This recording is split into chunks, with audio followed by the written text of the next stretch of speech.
అహో ఒక మనసుకు నేడే పుట్టిన రోజు, అహో తన పల్లవి పాడే చల్లని రోజు, ఇదే ఇదే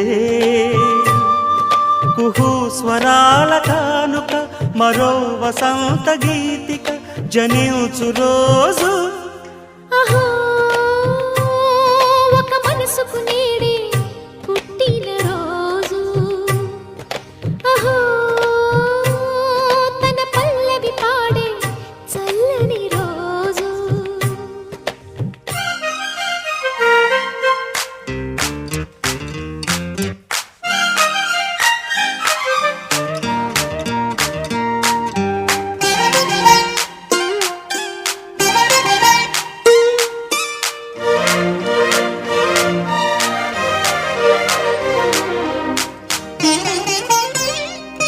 మాట పలుకు తెలియనిది, మాటున ఉండే మూగమది, కమ్మని తలపుల కావ్యమయే కవితలు రాసే మౌనమది.